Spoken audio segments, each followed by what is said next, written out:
We're here with Dr. Caitlynn to talk about fostering. This is foster care. Well, fostering thankfulness. So teaching kids thankfulness. Oh, I gotcha. Yes, I'm with you now. Yeah. My head went straight to adopting, of course.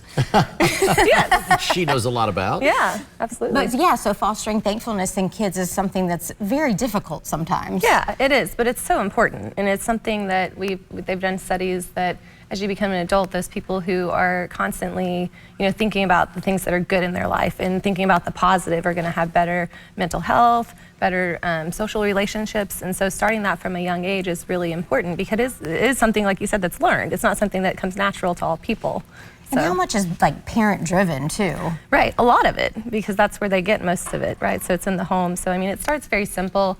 There's this whole method that you can do. We call it the think, feel, do method. So you start by just, even at young ages, just asking regularly, like, what are you thankful for today? And for a 3-year-old, that's going to be something very concrete, right? Like, oh, I'm thankful for Spider-Man. It could be something that's just very concrete because that's where they are in their development. As they get older, hopefully that starts to morph, school age and high school age, into things that are a little more, spiritual, emotional, those sort of things. Like, if you sit around the table and you ask like a teenager, they might say, oh, I'm thankful for my family, I'm thankful for God, I'm thankful for, the food on the table is still going to be one of them usually. Is a branch of that servitude as well? Yeah, and absolutely. And so like I said, that's you think about it, and then how does that make you feel, right? And then from that, well, is there anything that you want to do because of how that makes you feel? So we really should, if we're thankful, we should be, pouring that out into others and trying to help others be thankful for the things that they have. So.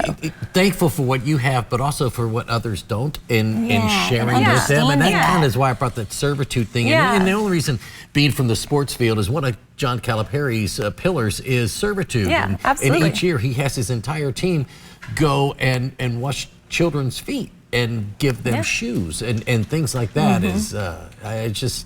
It helps you grow inside as well. And trying to, do things like that with your kids as they're growing, Teach them. Yeah, go to like a homeless shelter and serve a meal. Because like a lot of times they may not understand that, oh, people don't have food. People don't have basic needs, getting involved with one of these Christmas Angel programs where, if you have the means and you can, shop for another kid, letting them go with you so that they can see like, oh, not every kid gets a Christmas present unless someone helps out. So those are all things that are good. I always wanted to take my kids on when I was reporting in other areas of the state with me so they could see what they have compared to what other people don't have.